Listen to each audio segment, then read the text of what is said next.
Welcome to the horror page. अगर मैं आपसे ये कहूँ कि कुछ बसें ऐसी होती हैं जो सिर्फ यात्रियों को एक जगह से दूसरी जगह नहीं ले जाती, बल्कि उन्हें इस दुनिया से किसी और दुनिया में ले जाती है, तो क्या आप यकीन करेंगे? आज जो कहानी हम आपको सुनाने जा रहे हैं वो सिर्फ एक कहानी नहीं, ऐसा कहा जाता है कि ये घटना सच में हुई थी। और अगर आप इसे आखिर तक सुनेंगे तो शायद अगली बार देर रात किसी बस में चढ़ने से पहले आप 2 बार ज़रूर सोचेंगे। ये कहानी है अमन की, जो दिल्ली में रहने वाला एक लड़का था। उसकी ज़िंदगी बिल्कुल नॉर्मल थी, ऑफिस जाना, काम करना और फिर घर लौट आना। लेकिन एक रात सब कुछ बदल गया। उस दिन ऑफिस में काम इतना ज़्यादा था कि उसे देर हो गई। जब वो बाहर निकला तो रात के करीब 11:45 हो चुके थे। आखिरी मेट्रो निकल चुकी थी और सड़कें लगभग सुनसान थी। अमन ने सोचा कि थोड़ा आगे तक पैदल चलता हूँ, शायद कोई ऑटो मिल जाए। ठंडी हवा चल रही थी और चारों तरफ एक अजीब सी खामोशी थी। चलते चलते उसे एक पुराना टूटा फूटा बस स्टॉप दिखा। वो वहीं बैठ गया और इंतजार करने लगा। तभी उसे दूर से एक आवाज़ सुनाई दी, बस के इंजन की। उसने सिर उठाकर देखा, एक पुरानी बस धीरे धीरे उसकी तरफ आ रही थी। उसकी हेडलाइट बार बार टिमटिमा रही थी, जैसे वो बस जिंदा हो। बस उसके सामने आकर रुकी और उसका दरवाज़ा अपने आप खुल गया। अमन कुछ सेकंड तक सोचता रहा, लेकिन फिर उसने बस में चढ़ने का फैसला किया। जैसे ही उसने अंदर कदम रखा, उसे कुछ अजीब सा महसूस हुआ। बस में कुछ लोग बैठे हुए थे, लेकिन कोई भी हिलडुल नहीं रहा था। सबके चेहरे नीचे झुके हुए थे, जैसे वो सो नहीं रहे हों, बल्कि कुछ छुपा रहे हों। अमन ने कंडक्टर की तरफ देखा। उसकी आंखें बहुत गहरी और काली थी और चेहरे पर एक अजीब सी मुस्कान। उसने बिना कुछ बोले अमन को टिकट दे दिया। अमन ने हिम्मत करके पूछा, भाई ये बस कहाँ जा रही है? कंडक्टर हल्का सा मुस्कुराया और बोला, जहाँ तुम्हें जाना चाहिए। उसकी आवाज़ सुनकर अमन के शरीर में शिहरन दौड़ गई। वो जाकर एक सीट पर बैठ गया। तभी उसकी नज़र सामने बैठी एक बूढ़ी औरत पर पड़ी, जिसकी आंखें बंद थी। लेकिन अचानक उसने धीरे धीरे अपनी आंखें खोल दी और अमन की सांसें रुक गई, क्योंकि उसकी आंखें पूरी तरह से सफ़ेद थी। अब अमन को ये यकीन हो गया था कि कुछ तो बहुत गलत है।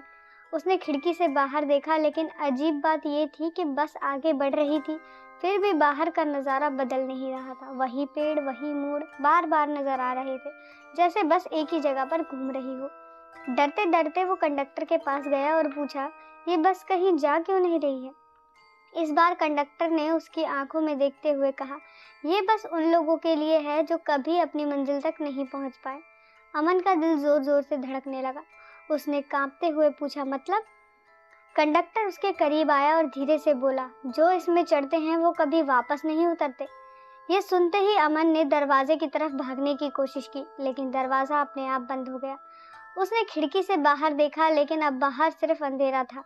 तभी बस में बैठे सारे लोग धीरे धीरे अपना सिर उठाने लगे। उनके चेहरे इंसानों जैसे नहीं थे। किसी की आंखें नहीं थी, किसी का चेहरा जला हुआ था, किसी के होंठ फटे हुए थे और सबकी नजरें सिर्फ अमन पर टिकी हुई थी। बस में एक साथ एक डरावनी हंसी गूंजने लगी। अमन जोर जोर से चिल्लाने लगा, मुझे जाने दो प्लीज। अचानक बस की सारी लाइट बंद हो गई। पूरा अंधेरा छा गया। अमन को महसूस हुआ कि कोई उसके कंधे को छू रहा है और कोई उसके कान के पास सांस ले रहा है, कोई उसके पैर पकड़ रहा है। वो चीखता रहा, लेकिन उसकी आवाज़ जैसे कहीं खो गई। तभी अचानक बस रुक गई, लाइट्स फिर से जल गई। सब कुछ नॉर्मल था। सारे यात्री अपने सीट पर बैठे थे, जैसे कुछ हुआ ही ना हो। कंडक्टर मुस्कुराया और बोला, तुम्हारा स्टॉप आ गया है। दरवाज़ा खुल गया। अमन बिना कुछ सोचे बस से कूद गया। वो तब तक भागता रहा जब तक अपने घर नहीं पहुंचा। उस रात वो सो नहीं पाया। उसे बार बार वही चेहरे, वही हंसी याद आ रही थी। कुछ दिनों बाद जब उसे लगा कि सब कुछ खत्म हो चुका है, तभी उसके फ़ोन पर एक मैसेज आया कि आपका सफ़र अधूरा रह गया है, कृपया फिर से सवार हो।